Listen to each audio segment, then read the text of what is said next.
अस्सलाम वालेकुम फ्रेंड्स, आज हम डिस्कस करने जा रहे हैं एजुकेशन का एक टॉपिक जिसे ब्लूम्स टैक्सोनॉमी कहा जाता है। देखिए, ब्लूम्स टैक्सोनॉमी का एजुकेशन के अंदर एक बहुत बड़ा रोल है। ये जो टॉपिक है पूरी दुनिया के अंदर पढ़ाया जाता है टीचर्स के लिए, मेंटोर्स के लिए और एजुकेशनिस्ट के लिए कि आप बच्चे की, स्टूडेंट्स की या लर्नर्स की ग्रूमिंग किस तरह से कर सकते हैं। तो ब्लूम एक साइंटिस्ट का, एक स्कॉलर का नाम था। उन्होंने जो हिरार्की दी थी, जो टैक्सोनॉमी दी थी, उससे ब्लूम्स टैक्सोनॉमी कहा जाता है। एक्चुअली इस ब्लूम टैक्सोनॉमी के अंदर पूरी दुनिया में 3 डोमेन को डिस्कस किया जाता है और उन 3 डोमेन्स को 3H भी कहा जा सकता है। उसमें सबसे पहले हमारे पास जो डोमेन या लेवल है, आप लेवल भी कह सकते हैं, दैट इज कॉग्निटिव डोमेन और लेवल। इसमें अगर बात की जाए तो बात की जाती है हेड की, इंसानी दिमाग की, जिससे आप कह सकते हैं कि स्टूडेंट, बच्चा या फिर जो लर्नर होता है उसके दिमाग पर काम किया जाता है। सेकंड नंबर पर है हमारे पास अफेक्टिव डोमेन, ये दूसरा H कहलाता है। आप देख सकते हैं number 1 H is the head, जो कॉग्निटिव में आता है, मतलब आप उसके नॉलेज, आप उसके दिमागी जो एजुकेशन होती है लर्नर की, स्टूडेंट्स की, उसको इंप्रूव करते हैं, उस पर काम करते हैं। दूसरी अगर हम बात करें डोमेन की तो अफेक्टिव डोमेन है, जो कि heart, second H for heart, इससे रिलेटेड है। दैट मींस हार्ट की जब बात की जाए तो फीलिंग्स, इमोशंस, जो टीचर्स होते हैं, मेंटोर होते हैं, वो स्टूडेंट्स के इमोशंस, बिहेवियर और फीलिंग्स पर काम करते हैं। उसके जरिए से उनको सिखाते हैं, उनको लर्न करना सिखाते हैं कि वो किस तरह बेहतर तरीके से जो है उनकी पर्सनैलिटी डेवलप हो सकती है। जबकि अगर तीसरे H की बात की जाए तो ये H है actually psychomotor domain. Psychomotor domain को जो है H for hands, that means के मूवमेंट्स के जरिए जो है वो लर्नर को लर्न करवाया जाता है, या हम सब लर्न करते हैं हमारे मसल्स के जरिए। तो साइकोमोटर डोमेन में हमारे मसल्स, हमारी मूवमेंट्स जो हैं, उनके जरिए से जो है हम चीजें लर्न करते हैं।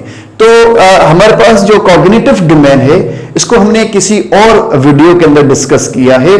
आज जो हम यहां पर डिस्कस करने जा रहे हैं वो हमारे पास 2 डोमेन हैं ब्लूम्स टैक्सोनॉमी के अंदर। एक अफेक्टिव डोमेन है, फीलिंग्स, बिहेवियर, इमोशंस, और जो दूसरा डोमेन या लेवल है that is the psychomotor domain, जो कि मैंने आपको जैसा बताया कि मूवमेंट्स या मसल्स की जो कोऑर्डिनेशन होती है, उसके जरिए जो लर्निंग की जाती है, उससे वो यहां पर हम डिस्कस करेंगे। तो सबसे पहले आइए अफेक्टिव डोमेन की बात करते हैं। अफेक्टिव डोमेन जो है, जैसा मैंने आपको पहले बताया कि ये रिलेटेड है जो लर्नर्स होते हैं उनकी बिहेवियर से, उनकी फीलिंग से, उनके इमोशन से। आप उनको एजुकेट करते हैं, आप उनकी पर्सनैलिटी को डेवलप करते हैं।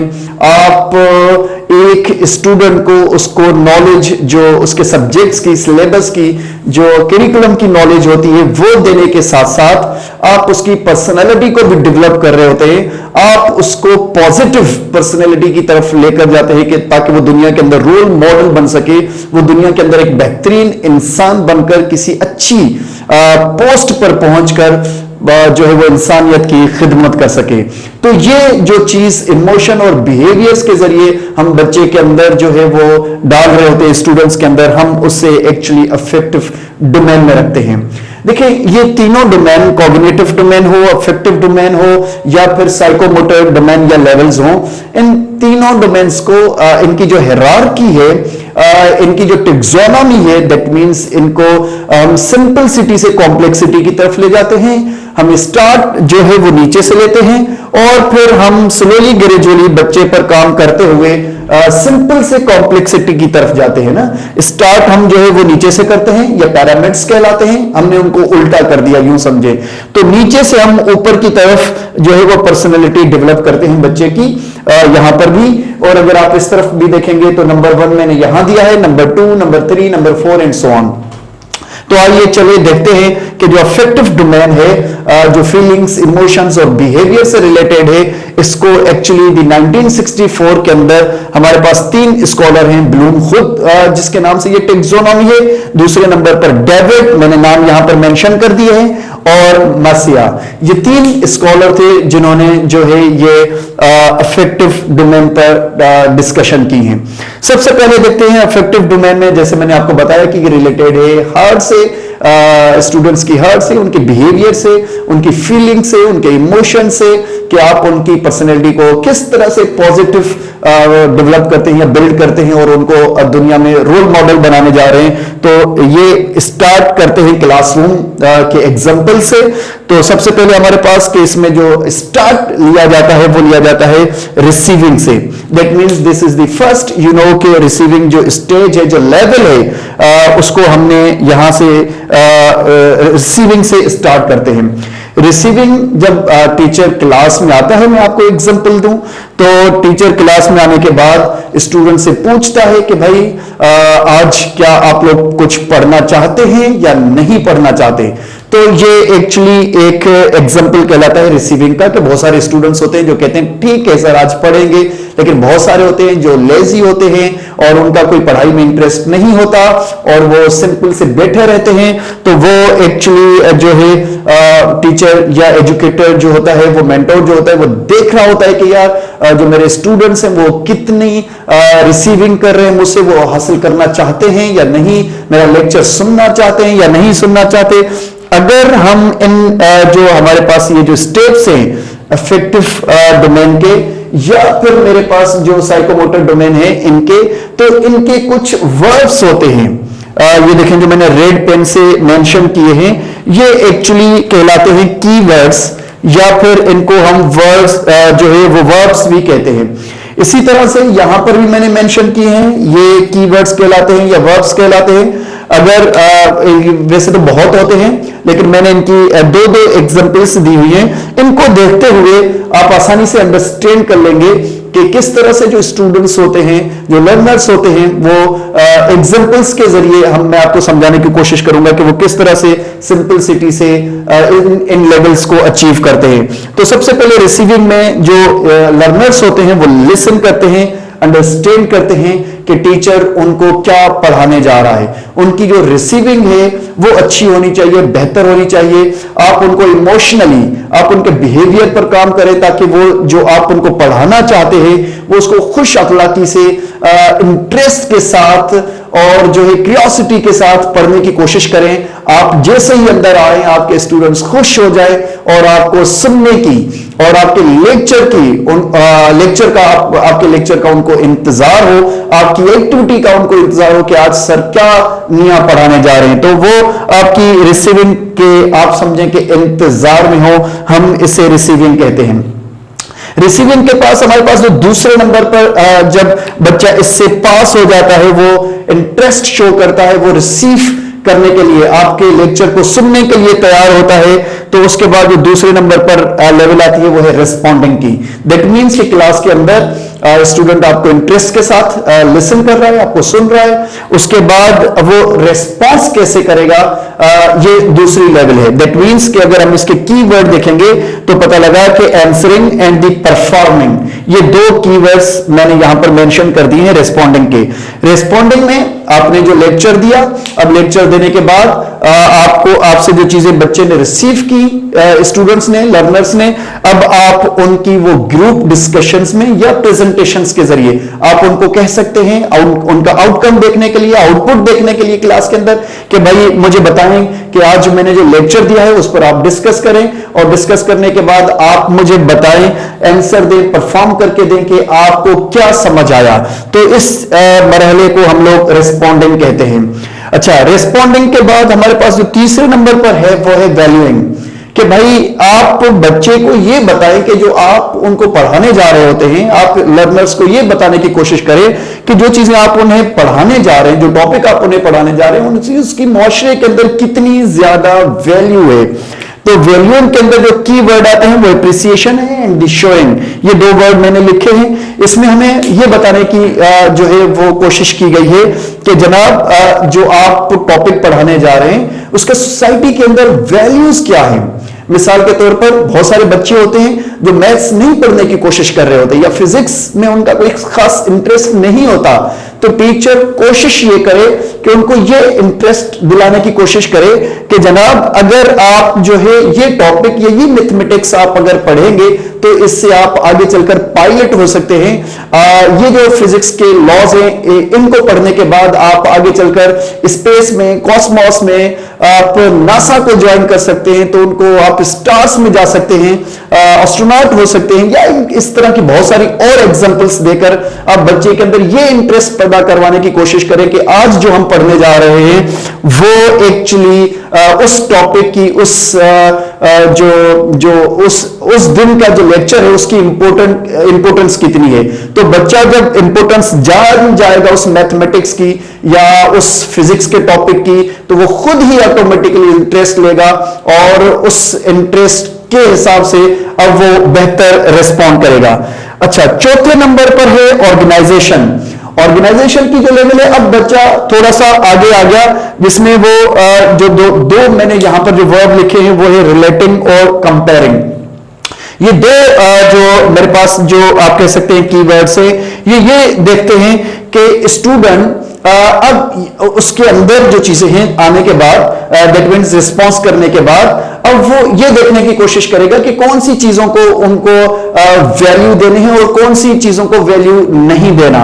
आपने इमोशनली उसके अंदर ये भी बिल्ड करना है, ये भी उसके आपने जो है उसके बिहेवियर के अंदर, उसकी फीलिंग्स के अंदर चीजें डालनी है कि वक्त के साथ कि वो पॉजिटिवनेस की तरफ आए और चीजों को वैल्यू देना शुरू कर दे। उसे पता होना चाहिए कि जो अच्छी चीजें हैं, जो पॉजिटिव चीजें होती हैं, वो उसे वैल्यू दे। मिसाल के तौर पर वैल्यूइंग के बाद जब मैंने ऑर्गेनाइजेशन की बात की, तो वो ये देखने की कोशिश करेगा कि कौन सी चीजें ज्यादा इंपॉर्टेंट हैं और कौन सी चीजें लीस्ट इंपॉर्टेंट है। मिसाल एक छोटा सा एग्जांपल दूं आप लोगों को कि फॉर एग्जांपल एक क्लास के अंदर एक बच्चा जो है दूसरे बच्चे की एक जो है बुक चोरी कर लेता है। अब जब टीचर क्लास में आता है तो बच्चा कंप्लेन करता है कि सर या मैम इन्होंने जो है वो मेरी बुक गुम हो चुकी है। तो टीचर कहते हैं जनाब आप सर्च करें सबके बैग और देखें कहां पर है। तो अब वो बच्चा जब बैग सर्च करता है तो उसके किसी दोस्त की बैग में अगर वो किताब मौजूद है, तो अब वो खुद ही फैसला करेगा आपकी तमाम पॉजिटिव इमोशनल बिहेवियर जो आप उसे लेक्चर देते रहे हैं अपने सब्जेक्ट्स के साथ, उसके बिहाफ पर वो फैसला करेगा कि क्या मैं टीचर को बताऊं कि मेरे दोस्त की जो है वो बैग में बुक मौजूद थी, लेकिन वो सोचेगा कि यार इससे तो मेरे दोस्त की या क्लास फेलो की इंसल्ट हो जाएगी सबके सामने। या फिर अगर वो कहेगा कि अगर मैं नहीं बताता या बताती तो फिर मैं तो झूठ बोलूंगी कि ये तो मेरे ही बैग में मौजूद था। तो एक तरफ झूठ है कि वो टीचर से झूठ नहीं बोलना चाहता या चाहती, दूसरे नंबर पर कि वो अपने दोस्त पर जो है उसको एक्सपोज नहीं करना चाहती या चाहता। तो अब वो खुद ही डिसाइड करे बच्चा कि ज्यादा इंपॉर्टेंस उसको किन चीजों पर, किस बात को इंपॉर्टेंस देनी है, और वो रिफ्लेक्शन के अंदर टीचर को बताते हुए वो किस चीज को इंपॉर्टेंस दे रहा है या दे रही है। तो ये चीजें आ जाती हैं ऑर्गेनाइजेशन के अंदर। ऑर्गेनाइजेशन के बाद जो है हमारे पास 5वें नंबर पर, बिकॉज कि इसके 5 लेवल्स हैं, तो हमारे पास कैरेक्टराइजिंग या फिर जनरलाइजिंग की बात आ जाती है। इसके जो हमारे पास कीवर्ड है वो है एक्ट एंड द डिस्प्ले। देखिए इसके अंदर एक्ट और डिस्प्ले के अंदर जो स्टूडेंट होता है वो वैल्यू देता है, कि वैल्यू पार्ट ऑफ कैरेक्टर हम कह सकते हैं कि कैरेक्टराइजिंग के अंदर उसका एक पॉजिटिव कैरेक्टर बिल्डअप हो जाता है और चीजों को जहां वो जो नीचे से सीखता आ रहा है, जो चीजें नीचे से लर्न करता आ रहा है इमोशनली, बिहेवियरली, और इसके अलावा आप कह सकते हैं कि जो उसके फीलिंग्स के जरिए जो चीजें वो पढ़ते पढ़ते वक्त के साथ आखिर में चीजें जनरलाइज करेगा, सम अप करेगा और उससे कैरेक्टर को बिल्डअप करेगा, अपने कैरेक्टर को बिल्डअप करेगा और बेहतरीन इंसान बन जाएगा या एक पॉजिटिव ह्यूमन बीइंग बन जाएगा जो मुआशरे के लिए, जो सोसाइटी के लिए एक बेहतरीन इंसान का रोल प्ले करेगा या रोल मॉडल हो जाएगा। तो ये एक जो बच्चे की डेवलपमेंट थी, जो लर्नर की डेवलपमेंट थी क्लास के अंदर, कि वो एक सोसाइटी के अंदर एक किस तरह से स्टार्ट से लेकर एक पॉजिटिव जो है हम उसको जो टीचर होता है वो एक पॉजिटिव आप कह सकते हैं पर्सनालिटी की तरफ एक पॉजिटिव जो है वो आप कह सकते हैं कि उसको अच्छा शहरी बनाने की तरफ ये चीजें ले जाती हैं। अब सेकंड नंबर पर हमारे पास साइकोमोटर डोमेन। साइकोमोटर डोमेन, जैसा मैंने आपको बताया कि जो थर्ड एच है ब्लूम्स टैक्सोनॉमी की, वो है हैंड्स। दैट मींस के movements, psycho something related with the psychology और द ब्रेन और हेड, आप कह सकते हैं आपकी जो सोच है, और motor that means the muscles. और यहां पर बात की गई है साइकोमोटर, दैट मींस कि आपके दिमाग से रिलेटेड जो मूवमेंट्स होती हैं हमारी बॉडी की, उनके जरिए जो लर्निंग होती है उसे साइकोमोटर डोमेन कहा जाता है। ये तीन स्कॉलर्स थे, Dave, Harrow and D Simpson, जिन्होंने ये इस पर काम किया था साइकोमोटर डोमेन पर 1972 के अंदर। तो यहां पर इन तीनों की अलग अलग तरीके से इसको एक्सप्लेन किया गया है, लेकिन हम जो है वो सिम्पसन जो हमारे पास है, इनके डोमेन को हम इन्होंने किस तरह से इसको एक्सप्लेन किया है उसको डिस्कस करेंगे। तो एक्चुअली हमारे पास 1 to 7 लेवल्स हैं साइकोमोटर डोमेन की, जो आपने याद रखनी है। इन पर बात करने के लिए आपको पहले मैं ये चीज बता दूं कि साइकोमोटर जो हमारे पास डोमेन है, इसमें जो हम बात करते हैं वो एक्चुअली दिमाग और सेंसेस से रिलेट बात करते हैं ना। बच्चा सेंसेस के जरिए भी सीखता है, छोटी छोटी मूवमेंट्स के जरिए, छोटी मूवमेंट्स हो या बड़ी बड़ी मूवमेंट्स हो, तो उनके जरिए भी बच्चा लर्न करता है, स्टूडेंट्स लर्न करते हैं, लर्नर्स लर्न करते हैं। कैसे? मिसाल के तौर पर मैंने सेंसेस की बात की, तो आप आंखों से भी बहुत सारी चीजें सीखते हैं, आप हैंड्स की मूवमेंट से भी बहुत सारी चीजें सीखते हैं, टच से। आपने जो है फूड टेस्ट किया, तो टेस्ट से भी आप बहुत सारी चीजें सीखते हैं, आपको पता लग जाता है टेस्ट के सेंस से कि भाई फूड का टेस्ट कैसा है। साउंड, आप उससे भी लर्न करते हैं। आप, मेरी आवाज आपके कानों तक जा रहा है, तो कानों के जो मसल्स है अंदर की तरफ, वो जब काम कर रहे होते हैं, तो उन मसल्स की मूवमेंट से भी आप कुछ ना कुछ लर्न कर रहे होते हैं। आपकी आंखों की जो मूवमेंट्स हैं, ये भी छोटी छोटी जो मूवमेंट्स हैं, ये भी आपको कुछ ना कुछ सिखा रही हैं। स्टूडेंट्स को ये टीचर को देखते हुए वो उनसे लर्न कर रहा होता है। तो हमारे सेंसेस और हमारी मूवमेंट से जो चीजें जुड़ी हुई होती हैं, हम एक्चुअली उनको साइकोमोटर डोमेन के अंदर रखते हैं। देखिए स्टूडेंट्स, फ्रेंड्स, हमारे पास ये जो साइकोमोटर डोमेन है, इसके अंदर आप कह सकते हैं कि जो स्कूल्स के अंदर पीटी होती थी, जो असेंबली होती है, इसके अलावा जो कंप्यूटर की एक्टिविटीज होती हैं, या फिर जो लैब्स के अंदर एक्टिविटीज होती हैं, या फिर इसके अलावा जो है और आउटडोर जो एक्टिविटीज छोटी मोटी होती हैं, जिनसे टीचर जो है जो मूवमेंट्स के जरिए उनको पढ़ाना चाहता है, तो आप कह सकते हैं कि वो तमाम चीजें हमने साइकोमोटर डोमेन्स में रखी हैं। अच्छा, एक और आपको मजे की बात बताऊं कि जैसे कॉग्निटिव डोमेन है या लेवल है, ये सपोर्ट करता है, ये फ्यूल अप करता है अफेक्टिव डोमेन को, और अफेक्टिव डोमेन जो है ये फ्यूल देता है फिर साइकोमोटर डोमेन को ना। ये एक दूसरे से रिलेटेड है। तो जहां पर भी चीजें पढ़ रहे होते हैं क्लास के अंदर या आउट ऑफ क्लास, तो वो इन तीनों पर एक्चुअली ऑटोमेटिकली काम हो रहा होता है ना। आप उसको कुछ पढ़ा रहे हो, उसके दिमाग में इंफॉर्मेशन जा रही है, नॉलेज जा रही है।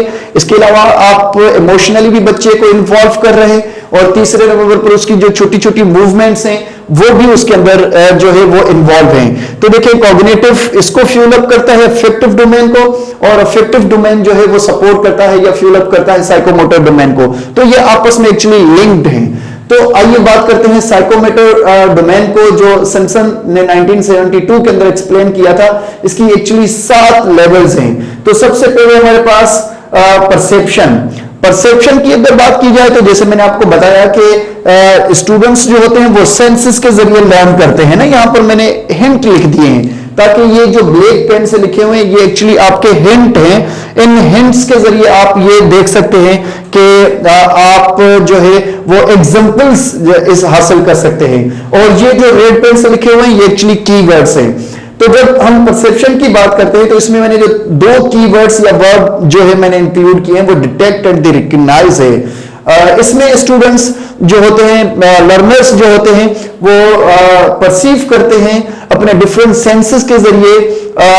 जैसे साउंड अगर उनके जो है वो कानों में जा रहा है तो वो आवाज पहचानने की कोशिश करते हैं, आंखों से वो जो चीजें देख रहे हैं। फूड अगर वो कोई टेस्ट कर रहे हैं तो उसको वो जो है वो रिकॉग्नाइज करने की कोशिश करते हैं, डिटेक्ट करने की कोशिश करते हैं, पहचानने की कोशिश करते हैं कि ये जो है वो क्या चीज है।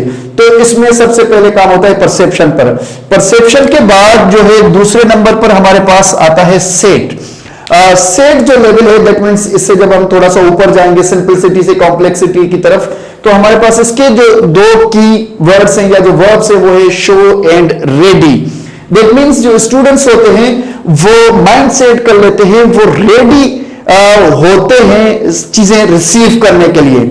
मिसाल के तौर पर एक टीचर आया, मैंने जैसे एग्जांपल दिया आपको क्लास के अंदर, अब उसने कहा कि भाई आज मैं आप लोगों को कुछ खास पढ़ाने वाला हूं। तो इस कुछ खास में स्टूडेंट्स सेंस करने की कोशिश करेंगे कि टीचर क्या पढ़ाने जा रहा है, उन्हें क्या बताने की जो है वो टीचर कोशिश करेगा, क्या समझाने की कोशिश करेगा।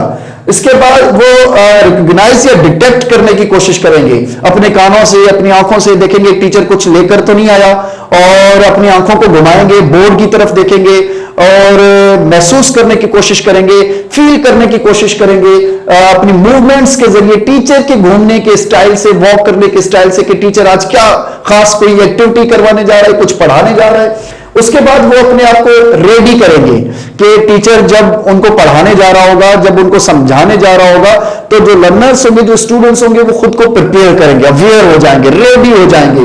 तो जनाब रेडीनेस के लिए माइंड सेट जो किया जाता है वो हमने रखा है सेट के अंदर, कि वो खुद को शो करेंगे, रेडी करेंगे। इसके बाद हमारे पास तीसरे नंबर पर जो आता है that is the guided response. फर्ज करें कि जैसे एक टीचर है, क्लास में आया, उसने कहा कि मैंने जैसे पहले एग्जांपल आपको दे रहा था कि भाई आज हम कुछ खास पढ़ने जा रहे हैं। स्टूडेंट्स रेडी हो गए, अवेयर हो गए। अब उन्होंने कहा कि चलिए सब लाइन बनाएं और लेन में चलें।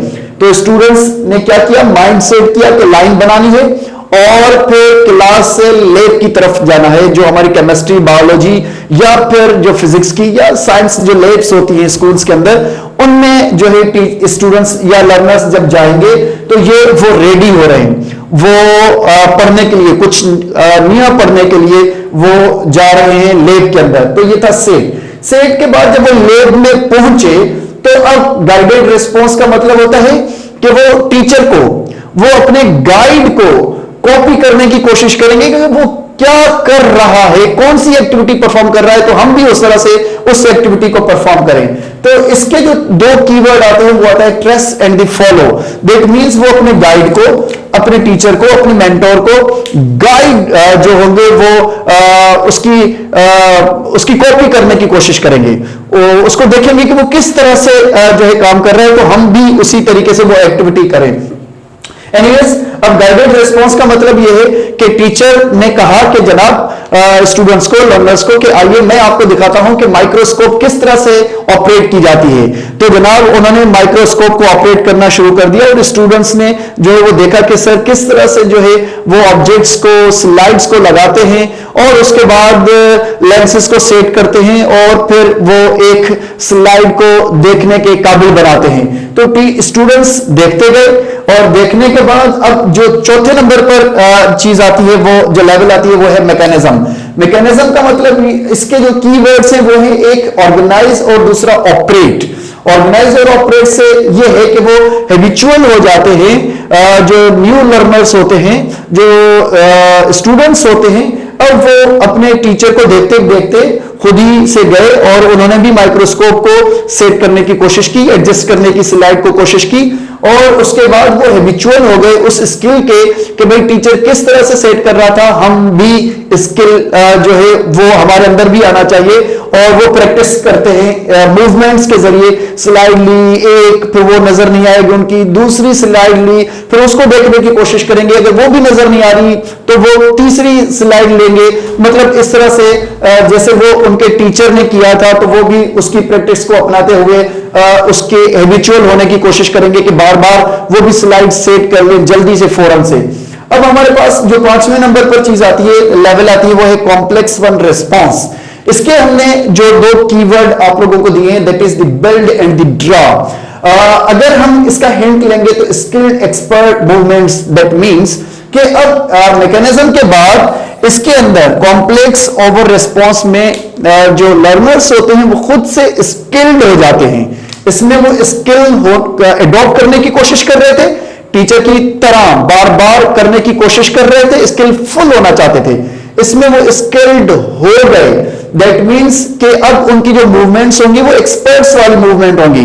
अगर कोई भी उनको प्रिंसिपल या कोई सा भी कोऑर्डिनेटर वगैरह जो स्कूल्स के अंदर मौजूद होते हैं, वो उनको कहे कि जनाब फौरन से हमें कोई प्रेमिशियम या एमबा या कोई सी भी स्लाइड उनको दे के ये आप हमें क्या शो कर सकते हैं माइक्रोस्कोप पर, तो वो फौरन से उसको विद इन 2 मिनट्स जो है वो दिखा सकते हैं कि ये देखिए मैम आप हमने इस माइक्रोस्कोप को ऑपरेट कर लिया, वो स्किल्ड हो जाते हैं। तो इसको हम कहते हैं कॉम्प्लेक्स ओवर रिस्पॉन्स।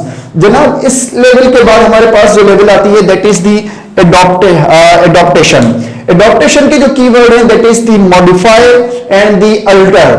अब जो स्टूडेंट्स हैं वो इस लेवल तक पहुंच चुके हैं कि वो चीजों को मॉडिफाई कर सकते हैं, बेहतर कर सकते हैं, वो चीजों के अंदर मैनिपुलेशन कर सकते हैं, चीजों के अंदर एडिटिंग कर सकते हैं, जो वो खुद से उनको बेहतर लगे उनके अंदर अल्टरनेस कर सकते हैं। वही एग्जांपल अगर हम बात करें कि भाई अगर टीचर ने उन्हें कुछ मखसूस जो है वो माइक्रोस्कोप पर स्लाइड्स दिखाने के काबिल बनाया था और वो उसमें एक्सपर्ट भी हो गए थे, तो अब स्टूडेंट खुद से अपनी एक्सपर्टनेस को यूज करते हुए चीजों को मॉडिफाई करेंगे। मिसाल के तौर पर उन्होंने यूनिसेलुलर अगर ऑर्गेनिज्म देखे थे तो अब वो क्या करेंगे किसी मल्टी सेलुलर को, फॉर एग्जांपल कोई एंट है, कोई और इस तरह की चीज है, तो लैब में उसको ट्रेस करने के कैच करने के बाद स्लाइड पर रखने के बाद कोशिश करेंगे कि उसकी स्लाइड प्रिपेयर करें और खुद से जो है वो स्किल्ड अब वो हो चुके हैं और उसको स्लाइड को बनाने की कोशिश करेंगे और फिर टीचर को इन्फॉर्म करेंगे कि देखें सर हमने कुछ स्लाइड्स अपने से भी प्रिपेयर की हैं और उसमें हमने ये चीजें जो है वो रखी हैं, तो या बैक्टीरिया ट्रेस किए हैं या इस तरह से और कोई चीज जो है वो उन्होंने अपनी तरफ से जो स्लाइड बना ली, उसको हम कह सकते हैं कि कॉम्प्लेक्स ओवर द रिस्पॉन्स, कि वो अब एक्सपर्ट हो गए अपनी मूवमेंट्स के अंदर और स्किल्ड हो गए। देन वी हैव द 6 के जो हमारे पास लेवल है वो है एडॉप्टेशन की। एडॉप्टेशन में 6 लेवल हमने डिस्कस की कि modified movements we can say to fit the need. इसके अब हम जब ऊपर की तरफ जाएंगे तो हमारे पास जो लास्ट लेवल है that is the organisation. Organisation के अंदर हमारे पास this is the 7 we can say the level. जब 7 लेवल पर हम पहुंचते हैं तो अब जो लर्नर्स होते हैं वो इसके अगर कीवर्ड्स हम देखेंगे तो क्रिएट, बिल्ड, ये मैंने 2 कीवर्ड इसलिए लिखे ताकि आपको पता लग जाए कि अब वो क्रिएटर है, अब वो बिल्डर है, अब वो जो है कुछ न्यू क्रिएट कर सकते हैं, वो जो है एक उनकी जो पर्सनालिटी है वो कोई वो आप कह सकते हैं कि छोटे साइंटिस्ट बन चुके हैं, वो खुद से चीजें क्रिएट कर सकते हैं, खुद से चीजें बिल्ड कर सकते हैं, खुद से चीजें बना सकते हैं, ड्रॉ कर सकते हैं, जो हमने उन्हें सिखाई नहीं है। वो अपने दिमाग को इस्तेमाल करते हुए, अपनी मूवमेंट्स को इस्तेमाल करते हुए हम कह सकते हैं कि उन चीजों को भी हमारे सामने पेश कर सकते हैं या शो कर सकते हैं कि जो टीचर, मेंटोर या फिर जो लेक्चरर होते हैं उनके वहम और गुमान में भी नहीं होती। लर्नर्स जो होते हैं कभी कभार उन चीजों को भी शो कर देते हैं। तो हमारे पास ये जो 7 लेवल थी वो आखिरी लेवल थी ऑर्गेनाइजेशन। तो ऑर्गेनाइजेशन से मुराद ये थी कि स्टूडेंट्स, लर्नर्स अब उस लेवल तक पहुंच गए कि खुद से चीजें बिल्ड करें, खुद से चीजें क्रिएट करें। आप कह सकते हैं कि अब वो छोटे साइंटिस्ट बन चुके हैं। तो ये हमारे पास आज जो हमने डिस्कस की 2 एक्चुअली ब्लूम टैक्सोनॉमी की डोमेन्स को डिस्कस किया। एक था हमारे पास अफेक्टिव डोमेन और दूसरा था हमारे पास साइकोमोटर डोमेन। अगर आपको ये लेक्चर अच्छा लगा हो तो आप बेल के बटन को प्रेस करें और मेरे चैनल को सब्सक्राइब भी करें। आपको इसके अलावा भी और बहुत सारे biological sciences FSc part 1 FSc part 2 के लेक्चर्स मिल जाएंगे, सीरीज में मिल जाएंगे। इसके अलावा टूरिज्म पर भी काम करते हैं, तो आपको पाकिस्तान और दुनिया के मुख्तलिफ टूरिज्म की वीडियोस भी मिल जाएंगी। Thank you so much.